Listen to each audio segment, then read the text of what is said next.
Hey, this is Sophie and Richard. We're happy to show you today our latest conversion.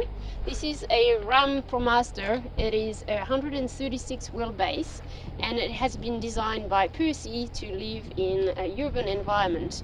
It is really stealthy. You can't see anything on top despite skylights and solar panels, but they're invisible. And the main goal is to live in the city full-time in the van. So for this we wanted some nice comfort, a lot of space so Percy wouldn't feel all clustered, and a toilet for obvious reasons. There are no shower because it is quite easy to get in the city. So if you want to follow us, we can show you the interior. So one of the first processes when we start to build a van is the insulation. Obviously you can't see any of it now, but behind all of these walls is 2 to 3 inches of spray foam insulation, which keeps everything really warm and free of condensation. All the bare metal is covered, and then on top of that we have timber battens, plywood and the wall. This particular product on the wall is really beautiful. It's actually vinyl, easy to clean down, and I think it looks great. We have the kitchen, obviously, one of the mandatory things in a van, with a backsplash that is in tiles. So in the kitchen on the left, we've got push buttons that actually latch the drawers. And then in the first drawer, we've got the stove. So this is an alcohol stove, which were originally designed for boats, but can be used by anyone. They're very easy to refill.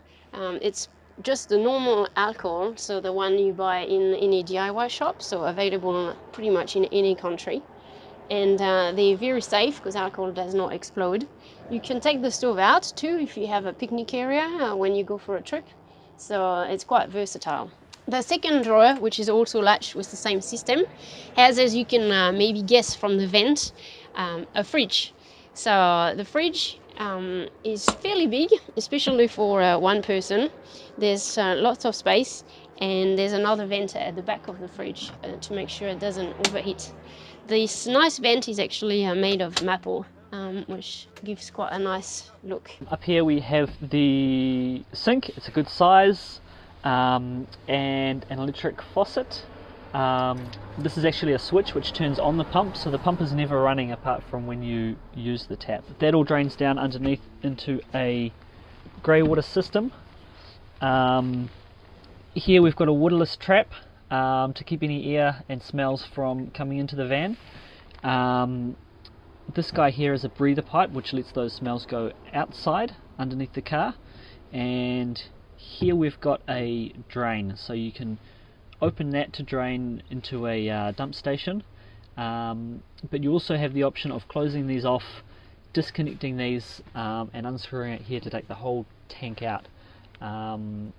That's an option that he wanted so that he could empty it in other locations, either down a chamber toilet or a regular toilet, and it also means he can take the tank out, take the lid off and clean it out really easily. So it's a great feature. Next thing, which was a prerequisite to live in the van full-time in the city, is a toilet.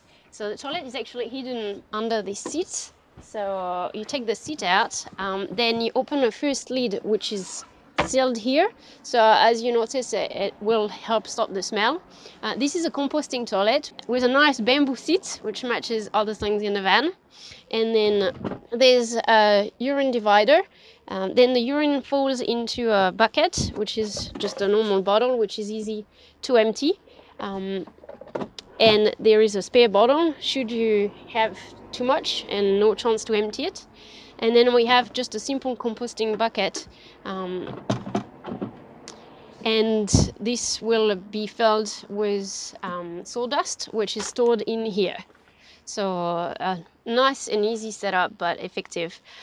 Also, we have a vent at the bottom here to circulate the air like outside and try and reduce the smell.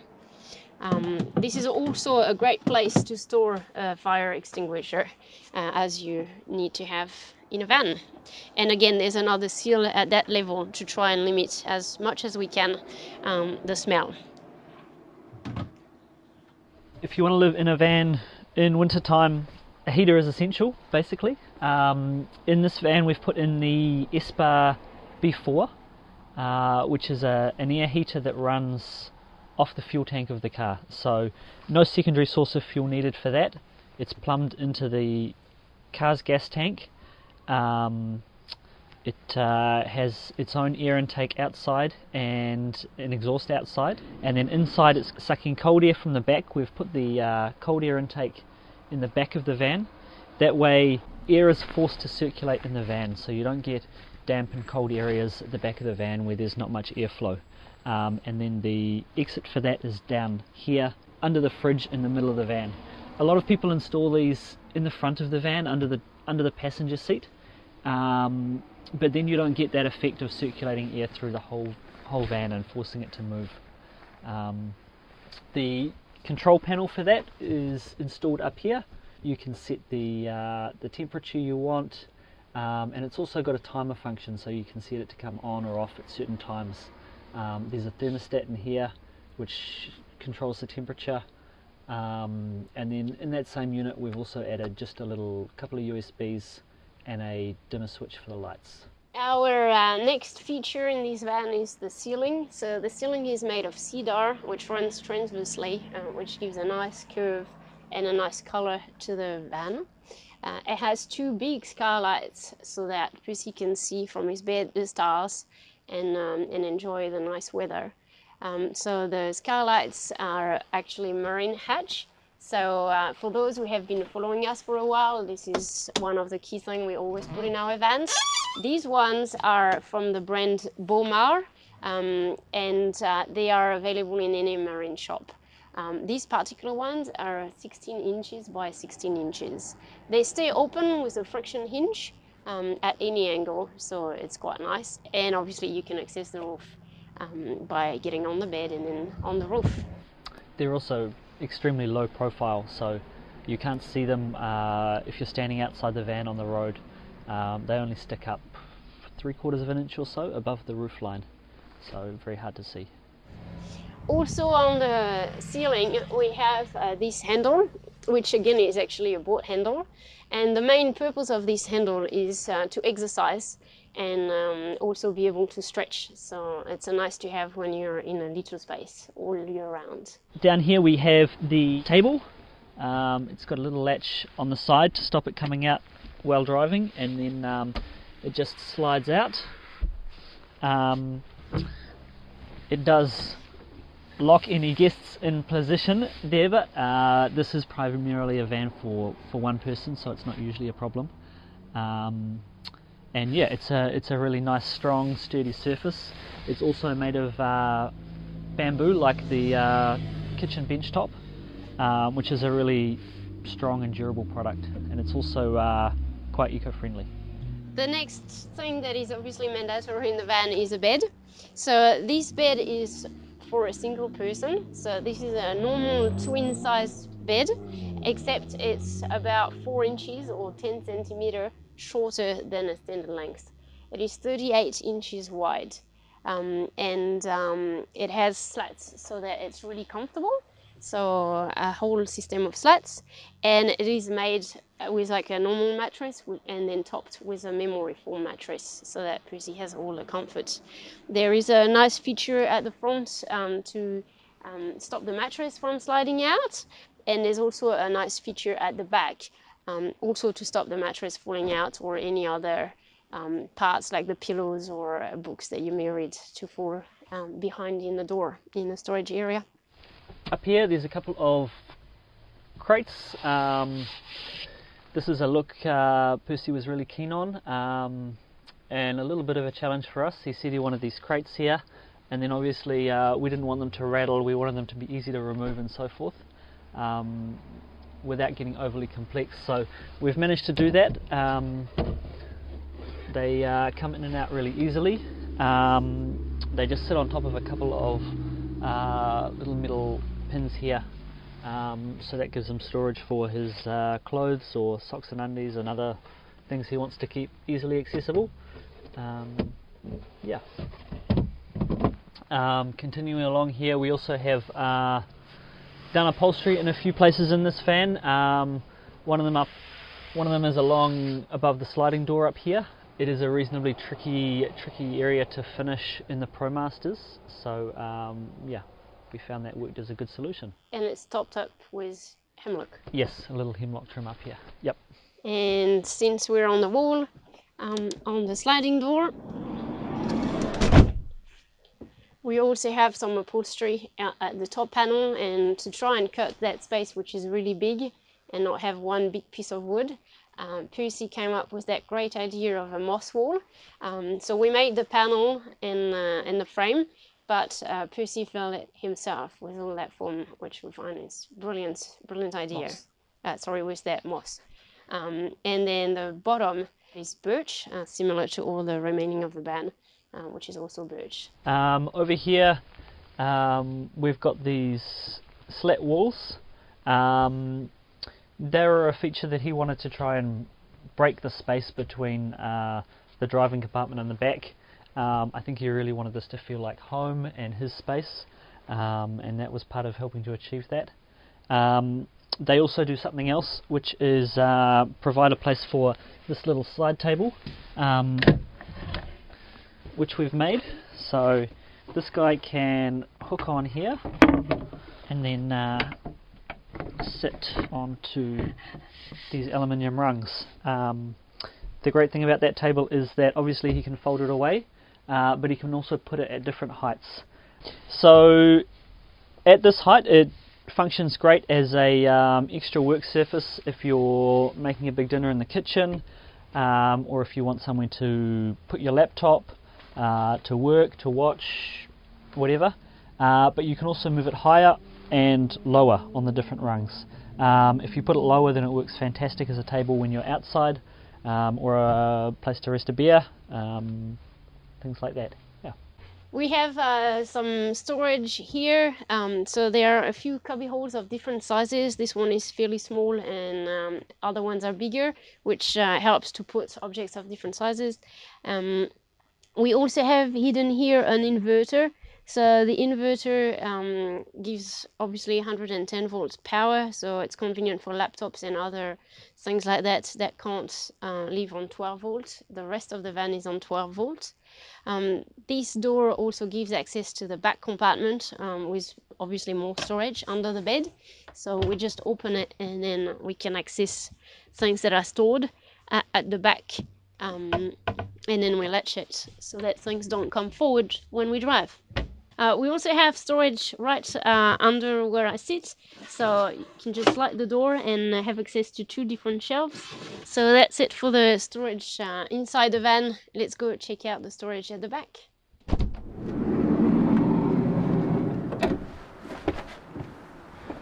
So here's the back of the van, the garage, I guess.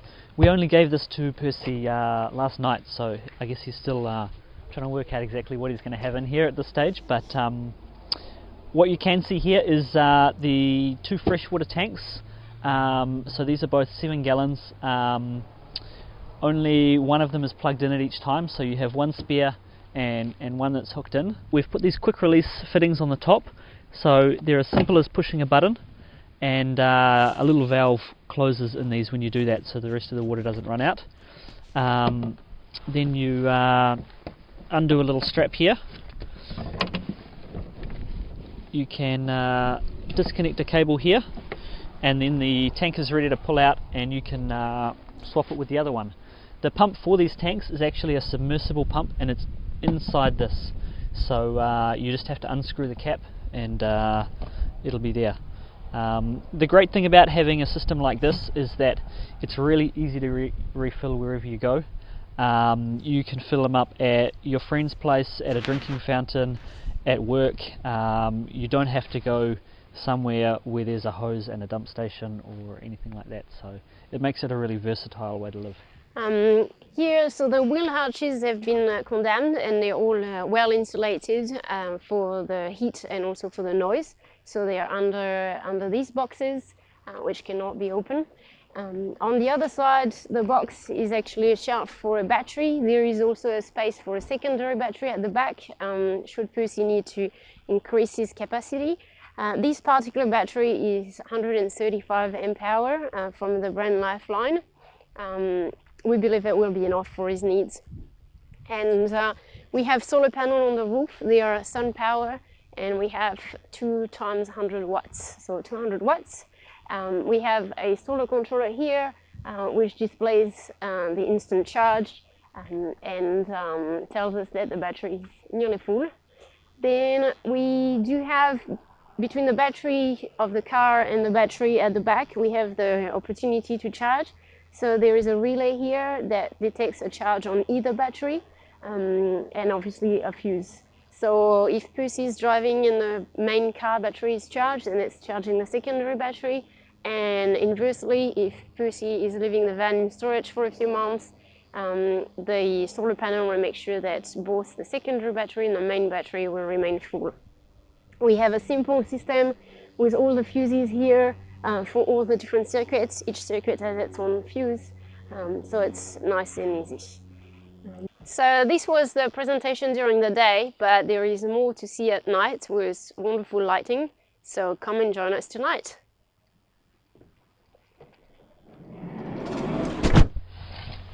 One of the features we've got in this van, similar to ours, is a set of blockout curtains, so they block all the light. They're also a great feature for the heat as they touch the ground, so you always have the heat nice and warm inside the house and not wasted in the cabin.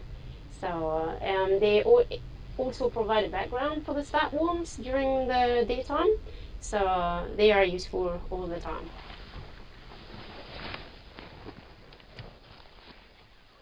So in the van we have puck lights and LED lights.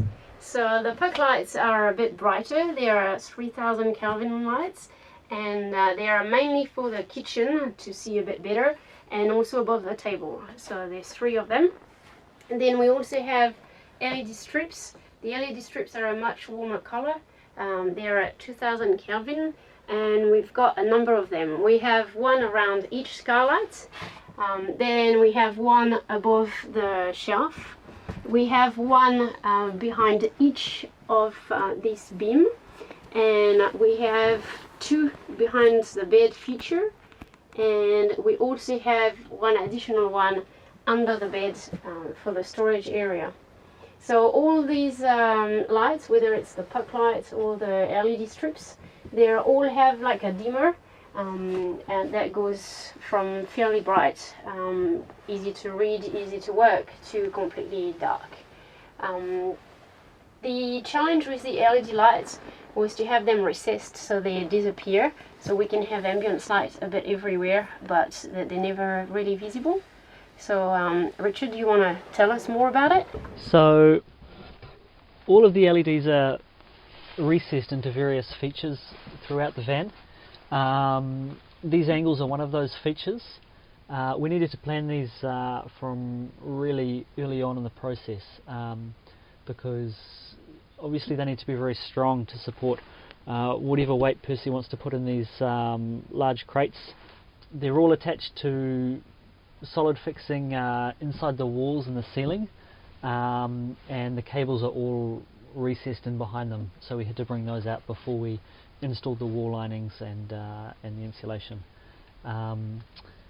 The angles themselves are attached to brackets which we made and fixed to the wall, and then the LEDs are all recessed into the back of them, so it comes away with a really sleek and tidy look.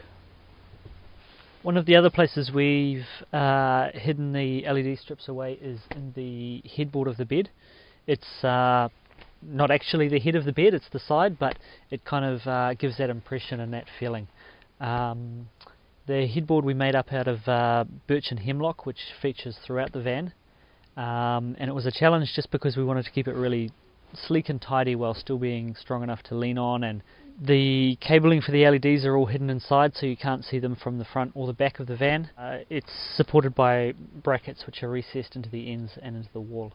Just getting it in was actually quite a challenge. It sits at the widest point of the van, which we set up on purpose so that Percy could have as much space as possible to sleep. but that meant that the unit itself is wider than the doors and wider than any other point of the van, but we did manage to get there in the end. This was Percy's van tour. If you have any questions or would like a conversion for yourself, please get in touch with us. You can either put a comment in this video or visit our website, where there are also other videos and other pictures. Our website is www.bespoke-creations.net. See you soon!